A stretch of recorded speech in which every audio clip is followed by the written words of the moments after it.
Most people, the only chemical they're aware of inside of cannabis is something called THC. That's the chemical that gives you a high from marijuana. But again, that's only one chemical out of dozens. And even the extraction of THC as an oil does have an effect on people, which is bringing medicinal qualities and healing to their lives.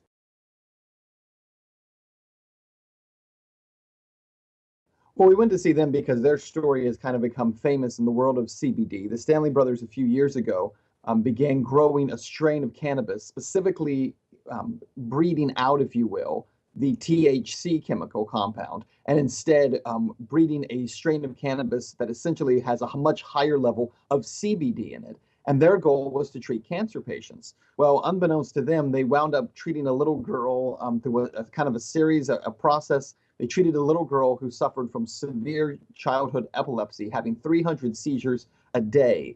And within a week of being treated with CBD oil, taking this oil, she was down to having something like only 8 seizures a week.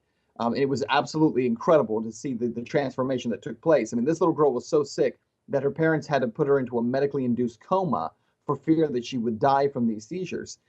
So not only has her quality of life changed, but there are now tens of thousands of families who are moving to Colorado so their children can be treated. So we went to Colorado to talk to the Stanleys and to get an idea of what CBD was about, how it works, and people who are seeing effects from it. But, you know, don't kid yourself. I mean, there are people all over the world who are using CBD. It's not really just in Colorado, all over the world who are using the CBD compound, the CBD oil, to treat all kinds of sicknesses.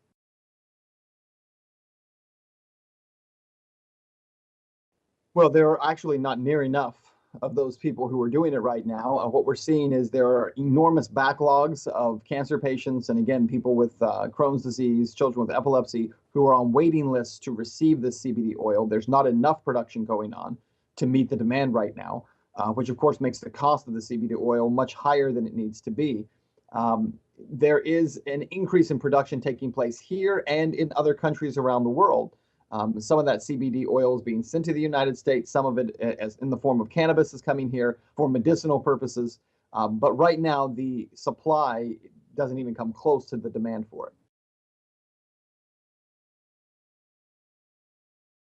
We interviewed a woman who was unrelated to the Stanley brothers, who actually began treating herself with CBD oil after watching an online documentary called Run from the Cure. It was by a guy named Rick Simpson living in Canada, who learned the process himself, was self-taught the process of extracting cannabis oil. And he created a YouTube video and taught people how to do it. And she lives in Kansas, saw the video and began this process of trying to extract her own oil. This woman was suffering from severe Crohn's disease to the point where she was literally, doctors were saying she was rotting from the inside out. Began taking CBD oil, just a tiny amount, a few drops a day. And within a few days, was no longer walking with a cane. And within a few weeks, her Crohn's disease had completely reversed itself. And so what's fascinating as we see this is the number of conditions that are being treated with it, because the key to it, and I'm not a scientist, but my understanding so far is that CBD and these cannabinoids actually have the ability to begin a regenerative process for the cells inside of your body. So for instance, when you're suffering from cancer, typically the process has been send someone in for chemotherapy, use radiation to kill all those bad cancer cells, and at the same time, you're killing all the good cells, which is why your hair falls out and you become so sick. In the case of CBD, the idea is that this cannabinoid actually has the ability to regenerate cells rather than killing off good cells. So it's really just fixing all the cells that are free radicals. I think that's the idea behind it. And what we're finding is there's this wide open frontier in terms of what it can do, what we're seeing in terms of treatment of patients, people with a variety of different diseases and sicknesses and ailments who are receiving real, true healing. This is not, fish oil. This is not snake oil. This is something that is truly bringing about relief to people who are dying of these ailments.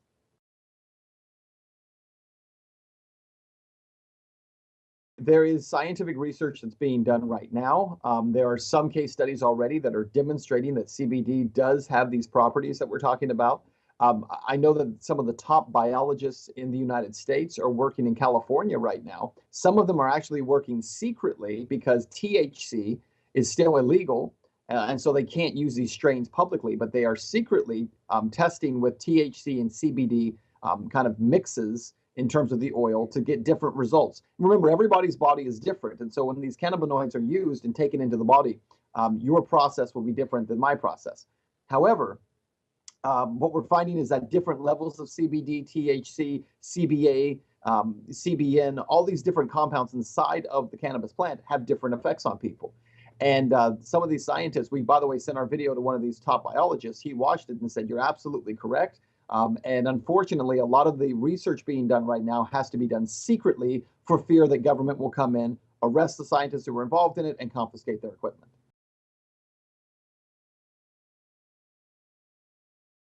Yeah, so in the United States, marijuana, cannabis is considered a Schedule I drug. That ranking essentially means that it has no medicinal purposes whatsoever and has a very high rate of addiction. Neither of those things are true. Marijuana's rate of addiction is much lower than alcohol, much lower than even cigarettes here in the United States. So that part is patently false. But in addition to that, the claim that there's no medicinal purpose is what allows such high charges to be brought against somebody who's using this drug. And yet what we found through our research is that in 1999, so 15 years ago, the Department of Health and Human Services here in the United States filed for and obtained 2 different patents on CBD, cannabis as medicine, and specifically on CBD oil, cannabis oil, in the treatment of Crohn's disease, cancer, epilepsy, Alzheimer's. They hold a patent on it for 15 years. Now, again, keep in mind, the research that we're finding has only really been done over the last 4 or 5 years, where the public is beginning to understand the value of CBD oil and what it is. And yet our government has known and held a patent for 15 years while continuing to lock people up, even today, locking people up who would attempt to extract this oil or possess this oil for the treatment of their own bodies. So as much as this is a legal issue, it's also a moral issue. Why does government have the right to hold a patent on something that is a naturally occurring plant, claiming it's dangerous, but then owning that patent? And we've learned, by the way, since our story, they're actually leasing that patent out to a few pharmaceutical companies. There's a lot of debate in this country right now, especially over the role of government and what government should or should not be doing, what kind of power they should and should not have. And one of the big questions in that is the issue of patents. Should the federal government hold a patent over something, especially something like medicine, prevent people from being able to either replicate or use that medicine under the auspices of a patent? But at the same time, if you hold a patent on something which clearly states that it's has medical value, why in the world do you have a Department of Justice that is arresting people based on the idea that what they're using has no medical value? So even if we step away from the patent debate, and we could have a raging debate about whether or not government should actually own a patent or be able to, sell a patent or lease a patent in order to make income. But that aside, it still goes back to a schizophrenic policy, if you will, between government on one hand saying there is clearly medicinal value to CBD oil on one hand, and on the other hand saying, but if you use it, we're going to charge you as if you're using something that has no medicinal value. So those two things really are at odds with each other, and it's almost as if the left hand and the right hand don't know what the other is doing. The other thing that's important to remember is that when we talk about the issue of patents and people using this, there's a mother in the state of Minnesota here who took her son, teenage son, down to Colorado because he suffers from epilepsy and has these very violent seizures. She took him to Colorado. She got him treatment there. He was given CBD oil. His seizures, again, went from having hundreds in a week to having only a couple. He received, a little bit of this oil. His body was healing from it. He was doing much better. The family went back to Minnesota. When they came back to Minnesota, the mother was arrested. Her son put into Child Protective Services, and the mom was charged with giving her son an illegal substance and charged with child abuse. Now, this goes back to the issue of this policy that doesn't make any sense. How can government say it's medicine on one hand, let's patent it, and let's make money off that patent, but on the other hand, arrest a mother for using that medicine on her son, say it's child abuse to use it for his sake, even though it made him better? So the policies here don't make any sense at all, and I think that's where the real breaking point is going to be for people.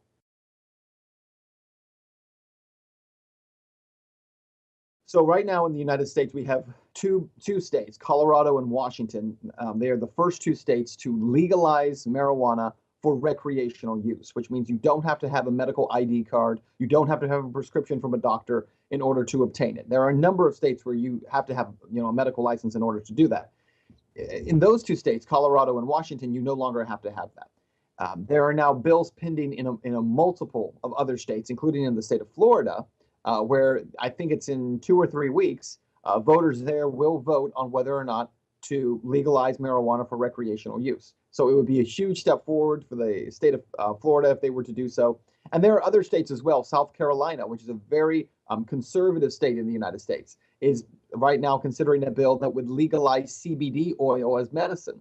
So any family who has a child who's suffering from epilepsy, who has a family member who's suffering from cancer, would have the ability to obtain not the raw plant, the marijuana plant or cannabis plant, but they would be able to obtain CBD oil in order to treat an illness. So there are a number of states. Missouri, I think, is on that list. Utah is on that list. So there are a number of states that are moving in solely the CBD direction. There are other states that are moving more towards kind of a wider, broader use of marijuana and cannabis. In the states where they're going to legalize CBD oil, would they legalize you buying marijuana directly or cannabis directly and then extracting the oil? Probably not. And this is, again, where we start to run into some issues of cronyism, because you have lawmakers who say, well, we have to make sure it's done safely. And so it's got to be done through some pharmaceutical company or some, larger company that extracts the oil for you, because we can't trust you to do that yourself. I think there's going to be a continued debate over that and whether or not people have the right to extract for themselves. I'm hopeful that we'll continue to have that debate because, again, go back to the science of it. There's not a single case of a marijuana overdose in the history of the United States. There's never been one. We have 10,000 people a year who die from overdosing on prescription pills that they have a prescription for and are using correctly. So there is a debate that definitely needs to happen in that space. Right now, though, the climate in the United States is one where people aren't allowed really to do anything for themselves. Someone has to hold your hand at everything. So I don't think you'll be extracting for yourself in most of those states.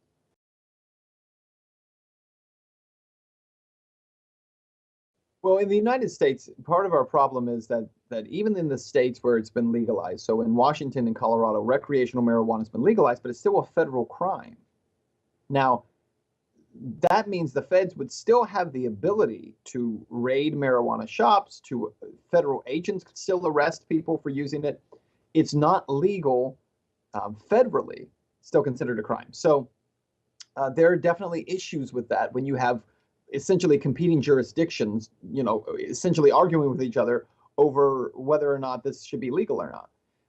I think whether it's the United States or it's in Great Britain or wherever this is happening, this debate is happening, I think the debate has to hit the culture before it hits lawmakers. Most politicians are cowards. Most politicians are cowardly people in that they don't have a desire to go out and lead. They have a desire to kind of gauge where the public's interest is and lead from behind. And I think the way that you shift politicians and you shift the laws is to first shift the culture and present people with truth and fact, break down those overarching kind of archetypes that are built up in people's minds, the urban legends, break those, especially as media. I think we have a responsibility to do this. And when people begin to see there's real results from this, there are real people who are being healed by this, and there's real opportunity here. As the groundswell and the culture changes, the politicians will catch up, the laws will catch up, but the culture has to move first and the laws will come secondary. I don't think we can do it the other way around.